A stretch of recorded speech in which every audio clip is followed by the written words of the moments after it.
Hello students, welcome back to the online classes of the nursing orbit. और मैं पढ़ाऊंगा आपको एनाटॉमी एंड फिजियोलॉजी। हमारा एक टॉपिक चल रहा था सेल, जिसमें हमने सेल के बारे में पढ़ा था, उसके स्ट्रक्चर के बारे में पढ़ा था, सेल ऑर्गेनल्स को पढ़ा था। उसमें हमारा एक टॉपिक बचा है सेल डिवीज़न। तो आज हम उसी को पढ़ेंगे। Cell division. सेल डिवीज़न होता क्या है? सबसे पहली बात, जब कोई भी एक पेरेंट सेल टू और मोर डॉटर सेल्स में डिवाइड होता है। टू और मोर डॉटर सेल्स में डिवाइड होता है जब, उसे बोलते हैं हम सेल डिवीज़न। इसके लिए कुछ स्टेजेस होती हैं जिनके थ्रू इसे गुजरना पड़ता है डिवाइड होने से पहले। उन्हीं को आज हम एक एक करके पढ़ेंगे। इसमें पढ़ेंगे हम सेल साइकिल के बारे में कि सेल डिवीज़न से पहले जो हमारा सेल है उसको क्या क्या तैयारियाँ करनी पड़ती है और क्या क्या स्टेजेस से गुजरना पड़ता है। तो जो हमारी सेल साइकिल है उसमें मेनली 2 फेजेस होते हैं। पहला है इंटरफेज और दूसरा है हमारा एम फेज। पहले हम पढ़ेंगे इंटरफेज के बारे में। जो हमारी रियल डिवीज़न होता है सेल, जो हमारा 1 से 2 बन जाते हैं, वो होता है हमारा एम फेज में। लेकिन अगर किसी भी चीज़ की डिवाइड करने से पहले जो भी तैयारियां करनी पड़ती है, आप कोई भी काम करते हैं उससे पहले जो भी तैयारियां करनी पड़ती हैं, या कोई रॉ मटेरियल चाहिए हमें, प्रोटीन वगैरह वो इकट्ठा करना है, डीएनए का सिंथेसिस करना है, वो सब होता है हमारा इंटरफेज में। तो पहले हम इंटरफेज को पढ़ेंगे। किसी भी सेल को एम फेज में जाने के लिए सबसे पहले इंटरफेज में एंटर करना पड़ता है। इसमें अलग अलग स्टेजेस हैं। तो इसमें पहली स्टेज है G0, जो एक सेल के लिए रेस्टिंग फेज है। इसमें बस सेल क्या करता है कि जो इंफॉर्मेशन होती है उसको कलेक्ट करता है सेल डिवीज़न के लिए। Collect information for sale division. और इस टाइम पे उसके साइज और किसी भी तरीके से कोई भी उसमें ग्रोथ नहीं होता है। No growth in size and volume. उसके साइज और वॉल्यूम में G0 फेज के दौरान कोई भी ग्रोथ नहीं होता है। इसके बाद वो एंटर करता है G1 फेज में। इस G का मतलब है गैप, G1 का मतलब है गैप फर्स्ट। इसमें जो हमारा सेल है वो कंटिन्यू रहता है, वो ग्रो करता है, इसमें कंटिन्यू टू ग्रो। और इसमें जो मेन काम होता है वो होता है जो भी हमें सेल डिवीज़न के लिए रॉ मटेरियल चाहिए उसको इकट्ठा करना। और जब वो सारा मटेरियल इकट्ठा हो जाता है, जब हमारे फेज ख़त्म हो जाता है, तो इसमें मेन काम है वो है ऑल रॉ मटेरियल कलेक्टेड। इसके बाद आता है हमारा एस फेज, मीन्स जिसमें हमारे डीएनए का सिंथेसिस होता है। ये सबसे मेन फेज है क्योंकि इसी में जो हमारा डीएनए है वो क्या होता है, सिंथेसाइज्ड। और रेप्लिकेशन ऑफ डीएनए। रेप्लिकेशन का मतलब है कि जो हमारा डीएनए एक सेल में है उसकी बिल्कुल डिट्टो कॉपी, बिल्कुल सेम कॉपी बनना, वो होता है हमारा रेप्लिकेशन।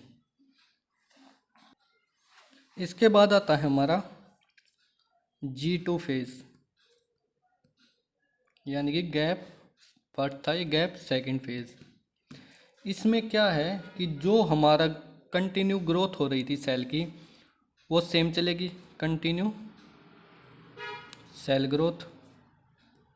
और इसमें इसका मेन काम है कि ये बात कंफर्म करना कि सेल डिवीज़न के लिए रेडी है या नहीं।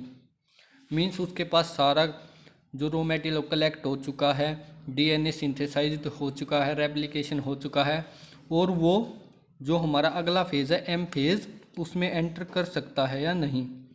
M phase will be enter in M phase.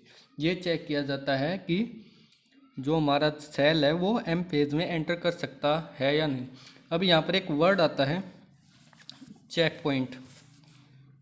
Check point, check point का मतलब क्या होता है? कहीं भी हमें जाना होता है तो उसमें अंदर जाने से पहले हमें चेक किया जाता है कि इसके पास सारी चीज़ें हैं या कुछ ऐसी चीज़ें हैं जो इसको नहीं ले जानी चाहिए, या इसके पास ऐसी है नहीं है जो हमें अंदर ले जानी चाहिए। तो एस फेज़ में एंटर करने से पहले हमें जाना पड़ता है G1 फेज़ से। तो G1 फेज़ जो उसको बोलते हैं हम check point for S phase. और जो G2 है वो हमारा किसके लिए चेक पॉइंट है? Check point for M phase, क्योंकि ये कंफर्म करता है कि सेल को एम फेज़ में जा सकता है या नहीं।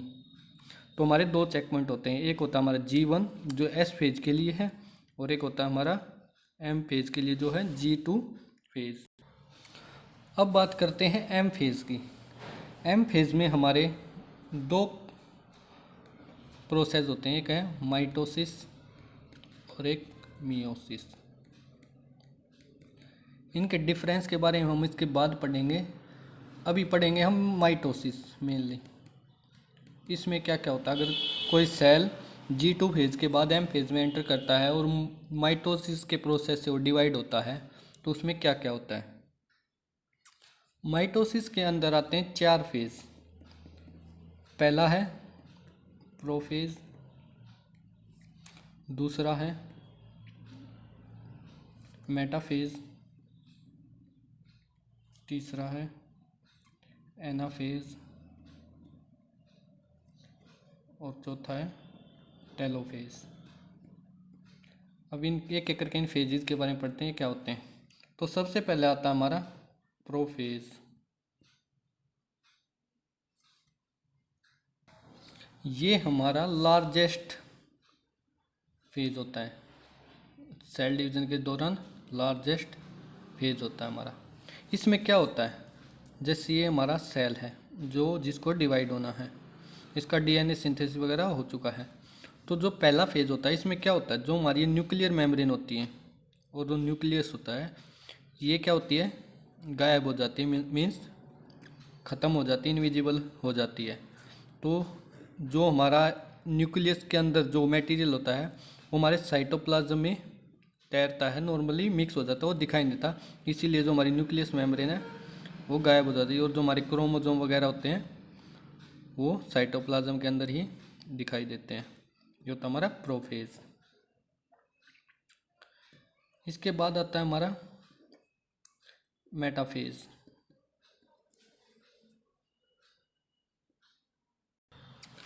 अब ये पढ़ने से पहले हमें एक ऑर्गेनल याद करना है जो मैंने बताया था कि सेल डिवीज़न के टाइम पे काम आता है, और वो ऑर्गेनल था हमारा सेंट्रोसोम, जो कुछ इस शेप का था, सेंट्रोसोम। तो मेटाफेज़ में क्या होता है? जो हमारे सेल होता है ये सेंट्रोसोम बीच से डिवाइड होके एक इस पोल पे चला जाता है हमारे सेल के, और एक इस पोल पे चला जाता है। और ये जो हमारे बीच में क्रोमेटिड्स थे और क्रोमोसोम्स थे, ये एक लाइन में अरेंज हो जाते हैं। और ये जो हमारे सेंट्रोसोम है ये क्या होता है? अपनी तरफ इन क्रोमोसोम्स को खींचता है, आधों को ये अपनी तरफ खींचेगा और आधों को ये अपनी तरफ खींचेगा। ये होता है हमारा मेटाफेज़ में। अब अगला है हमारा एनाफेज़। तो एनाफेज़ में क्या होता है? जो हमारे सेंट्रियोल्स अपने अपने पोल्स पे जा चुके थे, वो जो हमारे क्रोमोसोम्स हैं उनको अपनी तरफ खींच लेते हैं। जो हमारे सेंट्रोसोम्स थे जो पोल पे थे, वो आधे अपने जो क्रोमोसोम्स हैं उनको अपनी तरफ खींच लेते हैं, और ये जो बाकी बचे हुए हैं उनको अपनी तरफ खींच लेता है। तो हमारे जो क्रोमोसोम्स हैं वो क्या हो जाते हैं, डिवाइड हो जाते हैं दोनों सेल्स में। इसके बाद है हमारा टेलोफेज। टेलोफेज में क्या होता है, ये था हमारा एनाफेज, को लिख देते हैं।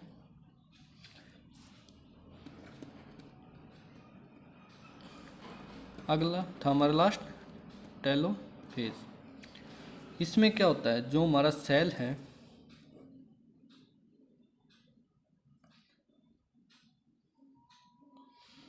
जो क्रोमोसोम्स हमारे डिवाइड हो चुके थे क्रोमेटिड्स, उनके ऊपर वापस से क्या आ जाता है, nuclear membrane. Nuclear membrane on chromatids. जो हमारे डिवाइड हुए थे क्रोमोसोम्स और क्रोमेटिड्स जो डिवाइड हुए थे, उनके ऊपर वापस से क्या आ जाती है, न्यूक्लियर मेम्ब्रेन। लेकिन अब ये जो डिवीजन हैं ये होना बाकी है, जो हमारा साइटोप्लाज्म का डिवीज़न है। अब उसके लिए हमें 2 वर्ड्स और पढ़ने हैं।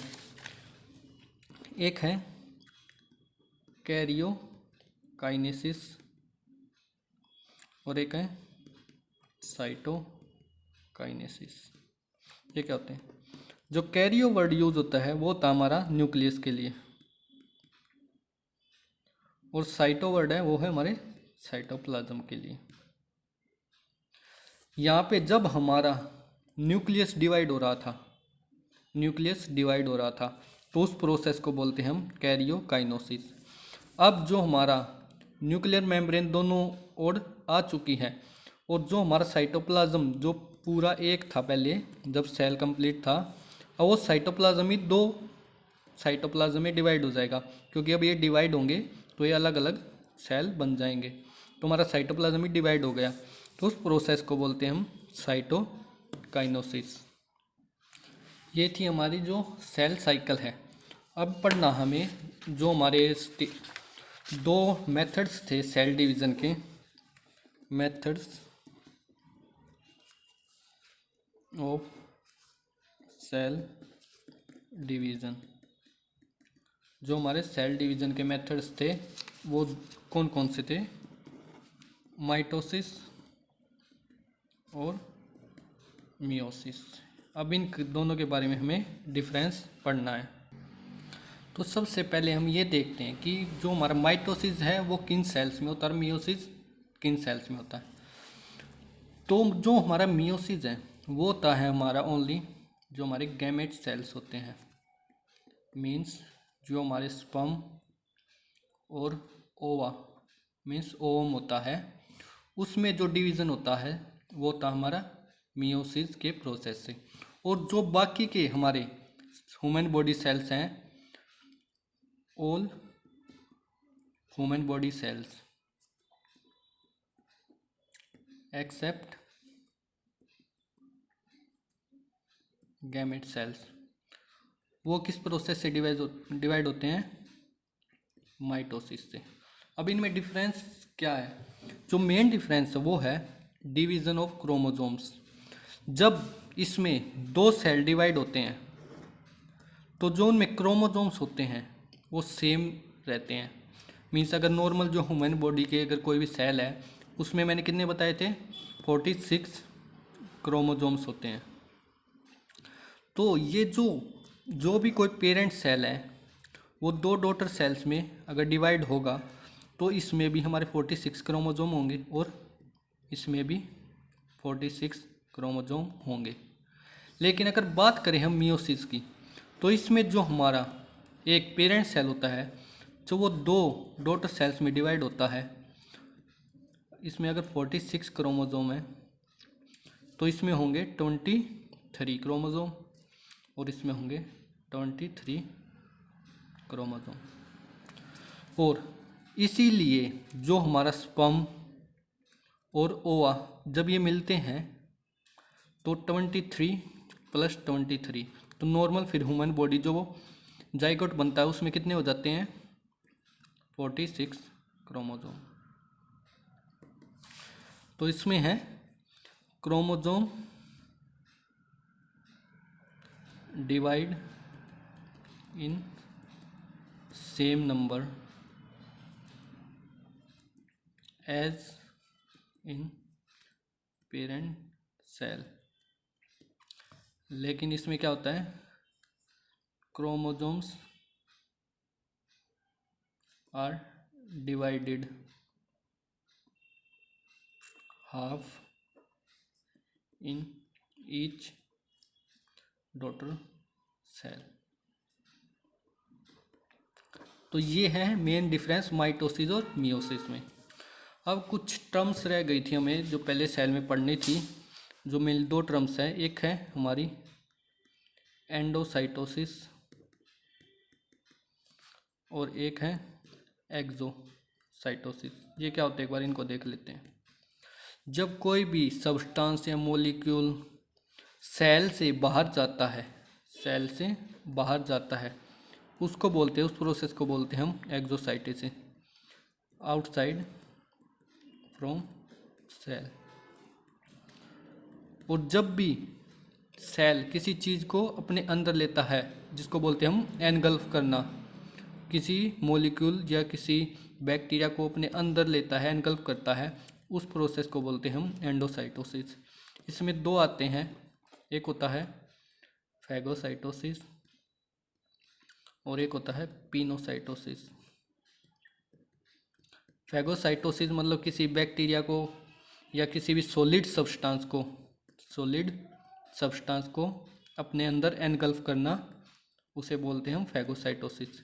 लेकिन अगर किसी लिक्विड या किसी फ्लूइड को जब वो अपने अंदर लेता है, एनी फ्लूइड और लिक्विड सब्सटेंस, अगर किसी को चीज़ लिक्विड सब्सटेंस मतलब वाटर, अगर उसको अपने अंदर लेता है तो उस प्रोसेस को बोलते हैं हम पिनोसाइटोसिस। ये हमारा पीछे रह गया था, इसीलिए मैंने इसमें बता दिया है। तो ये था हमारा कंप्लीट सेल। इसके बाद हम अगली क्लास में पढ़ेंगे टिश्यू। तो मैं इसके क्वेश्चंस बता दूंगा सेल के, और जो भी इन सेल डिवीजन और सेल साइकिल्स से हैं, आप एक बार इससे खुद से भी पढ़ लेना बुक से। तो आज की वीडियो को हम यहीं पे ख़त्म करते हैं। अब आगे पढ़ेंगे हम टिश्यू नेक्स्ट वीडियो में। तब तक के लिए थैंक यू।